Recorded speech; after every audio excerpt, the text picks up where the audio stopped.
ऐसी जिंदगी होगी, हर तरफ खुशी होगी, इतना प्यार दूंगा तुझे ऐ मेरे सनम। हेलो दोस्तों, आप सभी का स्वागत है आपके अपने YouTube चैनल मैथ मस्ती पर। दोस्तों मैं हूं विपिन यादव और अभाज्य गुणनखंड यानी प्राइम फैक्टर के बारे में जो हम आपको पढ़ा रहे थे। 2 वीडियो आपने इस पर देखा था, नहीं देखा है तो जाके देख लीजिए, प्लेलिस्ट में मौजूद है, ठीक है। और अब हम शुरू करते हैं आगे। उसमें बेसिक चीजें बताया था, क्वेश्चन भी करवाया था, लेकिन वीडियो थोड़ा सा बड़ा हो रहा था इसलिए छोड़ दिया था। आपको पता होगा ये सारे क्वेश्चन मैंने करवाए थे आपको। और अभी मैं आपको बता दूं कि ये अपना चल रहा है railway NTPC and group D वाली बुक से। ये बुक मेरा है और ये 3000 प्लस इसमें प्रीवियस क्वेश्चन दिए हुए हैं। वो सारे क्वेश्चन है रेलवे के एग्जाम में पूछे गए और मात्र 100 रुपए के आसपास में अवेलेबल है आपके नजदीकी मार्केट में, दुकान पर आप जाकर देख सकते हैं, ले सकते हैं, ठीक है। थोड़ा सा मुझे लगता है कि जूम कम कर दो, क्वेश्चन थोड़ा सा कट जाएगा कहीं आपका, तो मुझे हो जाएगा पढ़ाने में आपको दिक्कत, है ना। तो थोड़ा सा मैं इसको ठीक कर लिया।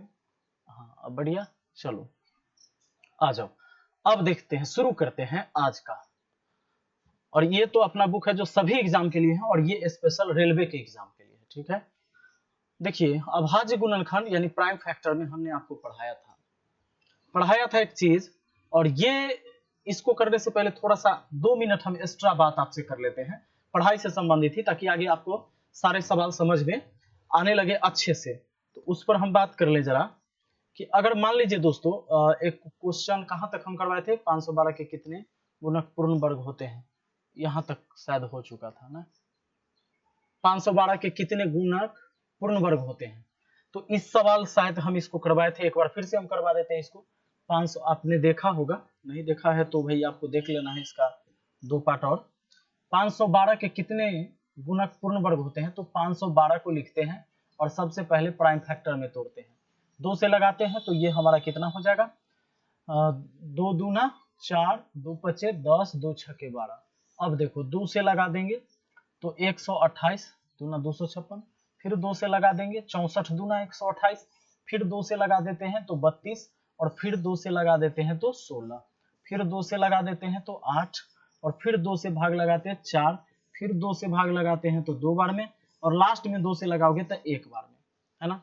एक दिख रहा है लास्ट में 1, तो 1 पूर्ण वर्ग हुआ, 4 पूर्ण वर्ग हुआ, 16 पूर्ण वर्ग हुआ, 64 पूर्ण वर्ग हुआ, 256 पूर्ण वर्ग, 1 2 3 4 5, ये 5 इसके सवाल के जवाब हो जाएंगे। मतलब क्या कि 512 के कितने गुणक पूर्ण वर्ग होते हैं, तो 512 के टोटल 5 गुणक यानी भाजक जो पूर्ण वर्ग है। अच्छा भाजक कहेगा या गुणक कहेगा दोस्तों, एक ही बात है, ठीक है ना। अब देखो जरा मैं एक बात आपसे कहना चाहूंगा, क्लियर सब कुछ दिख रहा है, लगता तो है सब ठीक है। देखो अगर इस सवाल में आपसे ये पूछ लेता कि 512 के कुल कितने भाजक हैं या गुणक हैं, 512 के कितने कितने भाजक हैं, कितने क्या हैं भाजक हैं, अगर ये सवाल होता, मैं क्वेश्चन को थोड़ा सा ऐसे करता हूं, लिखता हूं, थोड़ा सा एक चीज मैं समझा लूं तो कि आगे आपको बहुत आसानी हो जाए। बाकी सारे सवाल थोड़ा सा टफ लेवल के, लेकिन इस थ्योरी को समझने के बाद यानी 2-4 मिनट एक्स्ट्रा समय दीजिए, सारे सवाल बहुत आसानी से आप कर पाओगे। देखो अगर आपसे ये क्वेश्चन कहता, मान लो पहले मैंने लिख दिया 420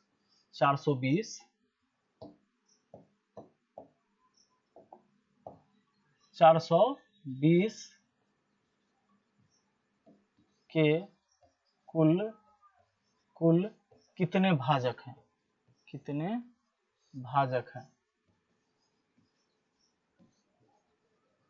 420 के कुल कितने भाजक हैं। तो मैंने आपको ये चीज बताया था दोस्तों कि 420 को सबसे पहले प्राइम फैक्टर में तोड़ दीजिए, तोड़िएगा 2 से लगाइएगा तो कितना आ जाएगा 210, 2 से लगाइएगा 105, फिर आप लगाइए 3 से 35 दिया 105, 5 से लगा देंगे 5 सत्ते 35। अरेंज कर लो, अरेंज कैसे करोगे, 2 कितने बार आ रहा है 2 बार, 2 के पावर 2 दे देना है, 3 कितने बार 1 बार, 5 कितने बार 1 बार, 7 कितने बार 1 बार, और आपको कुल भाजक की संख्या निकालना है यानी टोटल नंबर ऑफ डिवाइजर, इसके कुल भाजक कितने हैं। तो सभी के पावर में एक एक जोड़ देना है, सभी के पावर में एक एक जोड़ देना है अपना मन से, और आपस में गुना करना है, बेस से मतलब नहीं। सभी के पावर में एक एक जोड़कर, मतलब जितने भी अभाज्य संख्या है 2 3 5 7 सब अभाज्य संख्या है, इनके पावर में एक एक जोड़कर आपस में गुना कर लेना है, और बेस से कोई मतलब नहीं। अब चलो 2 1 कितना हो गया 3, ये कितना हो गया 1 1 2, 1 1 2 और फिर 1 1 2, सबको गुना करो, 3 दूना 6, 6 दूना 12, 12 दूना 24, यानी कि 420 के कुल 24 भाजक हैं, 420 के कुल 24 गुणक हैं, 420 को काटने वाला 24 वो संख्या है। दोस्तों एक बात और ध्यान देना, अगर मान लो ऐसे लिख देता है 3 के पावर 7 गुने 5 के पावर 7, ऐसे लिख देता है गुना 2 के पावर 3, इसके कुल कितने भाजक हैं या गुणक हैं? इसके कुल कितने गुणक हैं? गुणक कहेगा या भाजक कहेगा? एक ही बात है, ठीक है, गुणक कहेगा या भाजक कहेगा, एक ही बात है, इस बात को ध्यान रखना। तो बस ये आप देख रहे हैं कि ये सब तोड़ा हुआ है, अरेंज किया हुआ है, नीचे सारे अभाज्य संख्या ही है। तो हम क्या करेंगे, पावर में एक एक जोड़ेंगे, आपस में गुना करेंगे, और बेस से कोई मतलब नहीं। पावर में एक एक जोड़िए, पावर में एक एक जोड़िए, आपस में गुना करिए। तो बोलिए 7 1 8, 7 1 8, 3 1 4, 8 8 64, 64 चौके कितना 256, बिल्कुल 64 चौके, ठीक है, 4 चौके 16, 6 चौके 24 और 2, 4 चौके 16, 6 चौके 24 1 25, 256, ठीक है।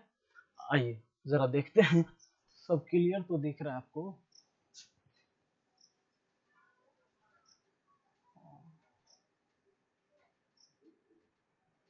हाँ चलो,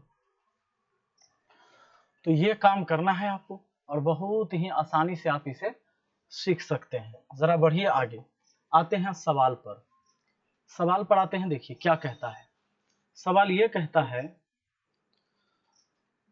सवाल आज का ये है, यहां से मैंने छोड़ दिया था। सवाल ये है कि वह कौन सी सबसे छोटी धन पूर्णांक या प्राकृत संख्या जिससे 1920 को विभाजित हो जाए ताकि भागफल के गुणकों की संख्या विषम हो। गुणकों की संख्या विषम हो, जैसे पिछला सवाल में गुणक 24 को आया था, तो 24 सम संख्या है ना, 24 क्या है, सम संख्या है, लेकिन विषम में हो ये बात कह रहा है सवाल, विषम में हो ये बात कह रहा है सवाल। थोड़ा सा मुझे लगता है कि ज्यादा छेड़छाड़ हो चुका है ना। देखो 1920 को विभाजित किया जाए भागफल के गुणकों की संख्या विषम हो, ये 1920 को किससे काटिएगा, 1920 को किससे काटिएगा कि भागफल के गुणकों की संख्या विषम हो, यानी भागफल के काटने वाली संख्या विषम में आए, ये बात का है सवाल। ऐसे सवाल एग्जाम में बनाते नहीं है, ऐसे सवाल एग्जाम में छोड़ दिया जाता है। लेकिन चलिए, कहता है 1920 को वह कौन सी सबसे छोटी धन पूर्णांक या प्राकृत संख्या जिससे 1920 को विभाजित करे ताकि भागफल के गुणकों की संख्या विषम हो। तो एक काम करते हैं, सबसे छोटा वाला बोला है ना, तो सबसे छोटा वाला बोला है तो हम सबसे छोटा वाला से ही चेक करते हैं। 10 से भाग दिए, 0 से 0 कटा, बचा भागफल 192, और 192 के विषम गुणक होना चाहिए है कि नहीं, ये चेक करना होगा। तो 192 को काटने वाली कितनी संख्या है, ये जो भागफल आया इसको काटने वाली कितनी संख्या है, वो विषम में है या सम में, ये बताना है। विषम में है वो सही होगा, नहीं तो गलत। अगर 2 से लगाएंगे तो 2 9 18, शेष बच जाता है हमारा कितना 1, 2 6 के 12, 46 दूना 96 दूना, और 2 से 48 दूना, 2 से लगा देंगे 24, 2 से लगा देंगे 12, 2 से लगा देंगे 6, 2 से लगा देंगे 3। अब देखो अरेंज कर लो, 2 कितने बार, 1 2 3 4 5 6, 2 आया दोस्तों 6 बार, और बताओ 3 आया कितने बार, 1 बार। अब इसके गुणक निकाल लें, गुणक कहें या भाजक कहें, गुणक कहें या इसके भाजक कहें, तो देखो एक ही बात है, पावर में एक एक जोड़ेंगे, आपस में गुना करेंगे।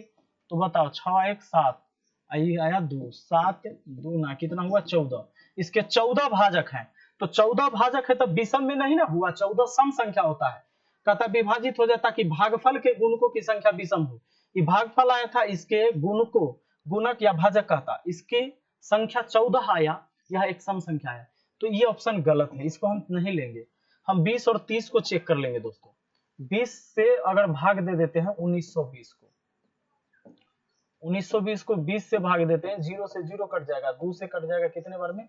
96 बार में ना। अब 96 के कुल भाजक निकालते हैं। 2 से लगाएंगे 48, 2 से लगा देंगे 24, 2 से लगा देंगे 12 और 2 से लगा देंगे तो आ जाएगा 2 3 6 और 2 6 12 और 2 से तो 3 बार में।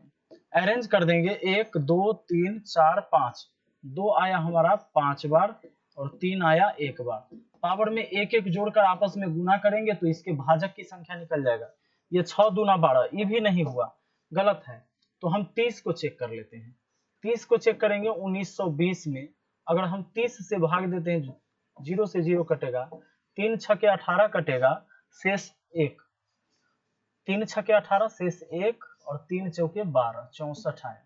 64 आया, इसको हम प्राइम फैक्टर तोड़ेंगे दोस्तों। 64 का प्राइम फैक्टर तोड़ेंगे क्योंकि ये भागफल आया 64 और 64 के कुल भाजक कितने हैं?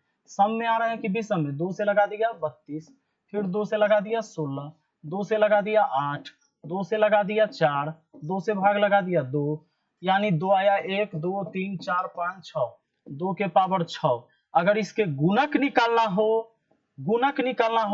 या भाजक निकालना हो तो भैया क्या करना है? पावर में एक जोड़कर आपस में गुना, बस बेस को छोड़ देना है, 6 एक साथ इसके विषम में आए तो वो सबसे छोटी संख्या 30 है, जिससे 1920 को काटिएगा तो काटने के बाद जो भागफल आएगा उस भागफल के जो गुणक होंगे यानी भाजक होंगे वो विषम में आएंगे तो वो है 30। ये सवाल एग्जाम में नहीं बनाया जाता, इसको छोड़ दिया जाता है, ठीक है। चलिए आगे बढ़ते हैं, समय ले लेता है, जब आपके पास एक्स्ट्रा टाइम हो तो आप इसको बनाएंगे। आइए, अगर आप नहीं सीखे हैं तो गलती यहाँ पर ये हुई है आपसे कि आपने पीछे के 2 क्लास प्राइम फैक्टर पर नहीं देखा है, तो देखना जरूरी था आपको। अब देखिए, ये हो गया, चौथा हो गया, 5वां सवाल देखते हैं दोस्तों। 5वां प्रश्न क्या कहता है?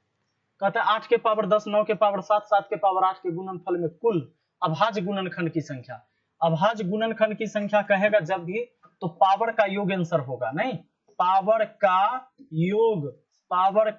योग आंसर होगा, इस बात को ध्यान देना, आंसर होगा। लेकिन किसके पावर का योग? तो अभाज्य संख्या के पावर का योग, अभाज्य संख्या के पावर का योग।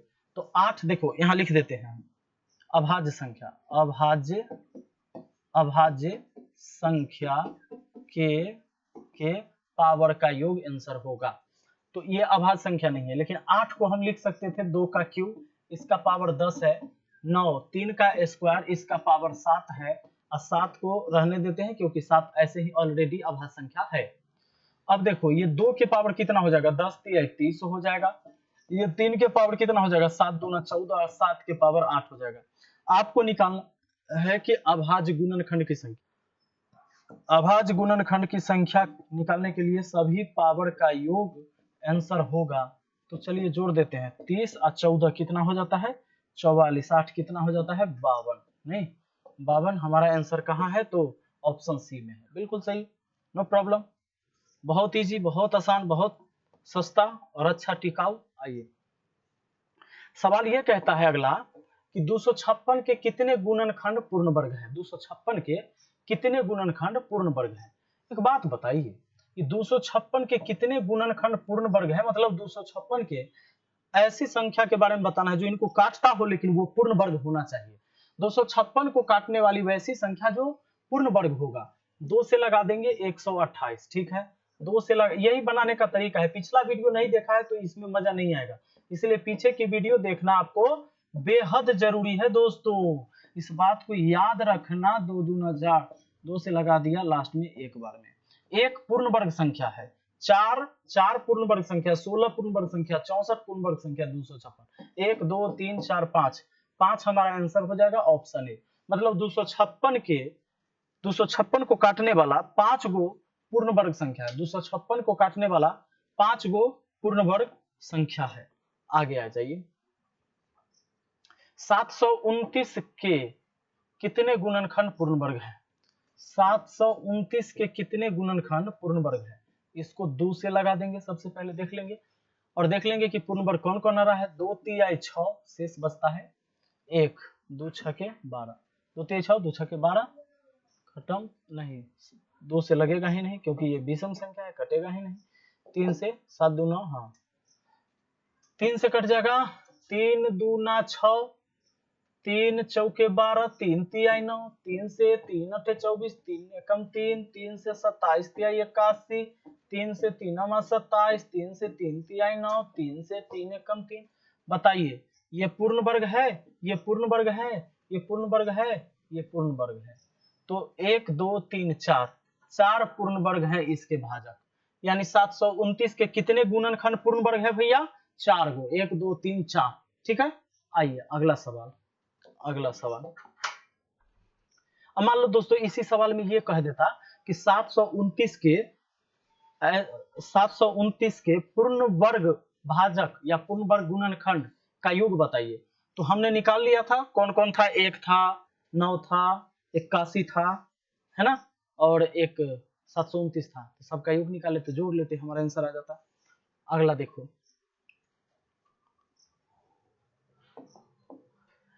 8 नंबर, 2 के पावर 9, 3 के पावर 5, 5 के पावर 4, 7 के पावर 6 के कितने गुणक विषम संख्या है? गुणक कहे या दोस्तों भाजक कहे, कोई फर्क नहीं पड़ता, एक ही बात है। देखो ये क्या है, 2 के पावर 9 गुना 3 के पावर 5 गुना 5 के पावर 4 गुना 7 के पावर 6 गुणक कितने विषम संख्या है, मतलब इसके विषम भाजक निकालना है।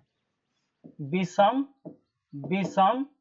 भाजक, विषम भाजक या गुणक, ठीक है, या गुणक, विषम गुणक, ठीक है, ये बताना है आपको।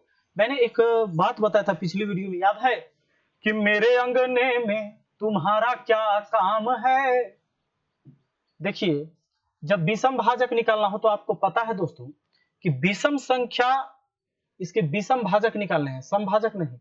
और विषम संख्या को कोई भी सम संख्या नहीं करता है, हमको निकालना है विषम भाजक। तो विषम वाला के भोज में सम वाला नहीं जाएगा। विषम संख्या का मतलब क्या है, एकदम ये पाकिस्तान है, उल्टा पुल्टा है, लड़ाकू है। देखिए एकदम खत्म टाइप की है। कहता है कि विषम भाजक जो है इसके कितने हैं, तो सम वाला को छोड़ देंगे, है ना, सम वाला को छोड़ देंगे। और देखो यहाँ बाकी के सभी के पावर में एक एक जोड़कर आपस में गुना करेंगे, और बेस से कोई मतलब नहीं। ये 6 25 30 30 7 210। विषम भाजक में सम वाला का कोई काम नहीं है, क्योंकि विषम संख्या सम संख्या से नहीं कटता है। अतः हम ये कहेंगे मेरे अंगने में तुम्हारा क्या काम है। आइए अगला सवाल, 2 के पावर 8, 3 के पावर 2, 5 के पावर 3, 7 के पावर 5 के कितने गुणक सम संख्या है? इस बार सम भाजक पूछा गया है दोस्तों, आपसे पूछा गया है कि सम भाजक या समगुणक कहेगा, एक ही बात है। तो सबसे पहले अगर कोई संख्या देता तब तो उसको प्राइम फैक्टर में तोड़ के ऐसे लिखते, जैसे मैंने आपको बताया था कि 420 ही रहता, तो इसको 2 से भाग लगा देते 210, फिर 2 से लगा देते 105, फिर 3 से लगा देते 35, फिर 5 से लगा देते 7 बार में, अरेंज करते 2 है 2 बार, 3 है 1 बार, 5 है 1 बार, 7 है 1 बार। और इसके निकालना है कुल भाजक, टोटल। तो टोटल निकालने के लिए सब पावर में एक एक जोड़ते आपस में गुना, इसमें एक जोड़ते तो ये आता 3, इसमें एक जोड़ते तो 2 आता, इसमें एक जोड़ते 2 आता, इसमें एक जोड़ते 2 आता, 3 दूना 6, 6 दूना 12, 12 दूना 24, ये हो जाता। अगर इसी में इवन नंबर पूछता है, इवन वाला सम भाजक, तो इसके पावर को जीव का त्यों लिखते, अब बाकी सब के पावर में एक एक जोड़ते, तो 2 हुआ, 2 दूना 4, 4 दूना 8, 8 दूना 16 हुआ था, इसमें आ जाता कितना 16। और ऑड नंबर पूछता है, ऑड वाला, तो ऑड वाला में मेरे अंगने में तुम्हारा क्या काम है, बस। अब बाकी सब वही काम, पावर में एक एक जोड़ना है आपस में गुना, पावर में एक एक जोड़ना है आपस में गुना, है ना। 2 दूना 4, 4 दूना 8। देखो विषम भाजक 8 गो, सम भाजक 16, 16 8 24 हुआ, टोटल भाजक 24। इसमें हमको पूछा है क्या, इसमें हमको पूछा है कितने गुणक सम संख्या है। तो सम वाला है ना, तो लेके चलेंगे, लेकिन इसके पावर को जीव का त्यों उतार लेंगे। अब बाकी सब में एक एक जोड़ेंगे, सब के पावर में एक एक जोड़ देंगे बाकी में। देखिए कैसे, तो 2 1 3 हुआ, 3 1 4 हुआ, 5 1 6 हुआ, 8 3 24, 4 6 के 24, 24 24 576। आपका आंसर हो गया भैया ऑप्शन सी। क्लियर। चलो अगला सवाल देख लो आगे। देखो नेक्स्ट क्वेश्चन क्या कहता है, कहता है सबसे छोटी प्राकृत संख्या 216 में किससे गुना किया जाना चाहिए ताकि गुणनफल के कारकों की संख्या विषम हो। बहुत अच्छा सवाल है, एकदम खतरनाक सवाल पूछा है। कहता है क्या कि 216 में किससे गुना किया जाना चाहिए ताकि गुणनफल के कारकों की संख्या विषम हो। तो पहले तो 216 को तोड़ के देख लो क्या होता है। तो 216 होता है दोस्तों, ऐसे भी कहोगे तो 6 का क्यूब होता है 216। ऐसे भी इसको लिख सकते हो 2 गुना 3, इसके भी पावर 3, इसके भी पावर 3। ठीक है, आप ऐसे लिख सकते हो 216 को, लिख सकते हो ना। अगर इसको प्राइम फैक्टर तोड़ते तो यही बात आता, प्राइम फैक्टर तोड़ने के बाद 2 आता 3 बार, 3 आता 3 बार, क्योंकि 6 का क्यूब होता है 216, 6 को 2 3 6 और पावर 3 3 दोनों जगह दे दिया। अब देखो इसमें आप पता कर सकते हो, ये कहता है कि 216 में किससे गुना किया जाना चाहिए ताकि गुणनफल के कारकों की संख्या विषम हो। अभी क्या हो जाएगा, गुणनफल के कारकों की संख्या या भाजकों की संख्या कहता है तो पावर में एक एक जोड़कर आपस में गुना करते हैं। तो एक जोड़ेंगे तो ये 4 हो जाएगा, इसमें 4 4 चौके 16 आ जाएगा, बेस से कोई मतलब नहीं। तो ये सम हो गया। इसमें कहता है किससे गुना करेंगे, अगर 4 से गुना करेंगे, 4 का मतलब है 2 के पावर 2, तो 2 के पावर 2 मतलब 2 हो जाएगा यहाँ 5 बार, 3 रहेगा उतना ही, एक एक जोड़ेंगे तो ये हो जाएगा 6, ये हो जाएगा 2, 6 दूना 12, ये भी नहीं हुआ। तो 4 से नहीं गुना करके हम दूसरा कुछ सोचते हैं। हम सोचते हैं कि अगर 6 से गुना किया जाए, 6 से मतलब कि 2 गुना 3 से ना, 6 को फैक्टर तोड़ेंगे तो 2 गुना 3, यानी इसमें 2 गुना 3 लिख सकते हैं। इसको और अरेंज करेंगे, 2 एक बार, 3 भी एक बार हुआ, तो एक बार और 3 बार, तो 2 हुआ 4 बार, और 3 3 बार, और 3 यहाँ एक बार, तो 3 के पावर कितना हुआ 4।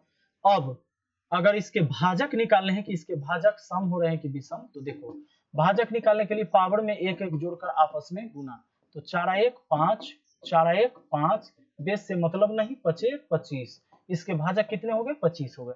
अब देखो यानी ये विषम आ गया, तो किससे गुना करने पर 6 से गुना किए, पहले तो वो इतना था ही, 6 से गुना किए यानी 2 गुना 3 लिखे, तो विषम भाजक आ गया। तो दोस्तों यहाँ तक ये प्राइम फैक्टर से सवाल आपसे पूछे जाएंगे, ऐसे ऐसे सवाल होते हैं। इतना अगर रिवाइज कर लेते हैं, 3 वीडियो छोटी छोटी वीडियो है, अगर आप देख लेते हैं तो प्राइम फैक्टर से कोई भी सवाल आपको एग्जाम में नहीं छूटने वाला है। चलिए मिलते हैं फिर हम अगली वीडियो में। Thank you, best of luck. एक बात और, ये केवल रेलवे के एग्जाम में नहीं आते हैं, जब प्राइम फैक्टर से सवाल किसी भी एग्जाम में पूछेगा तो आप बना पाओगे। ठीक है, थैंक यू।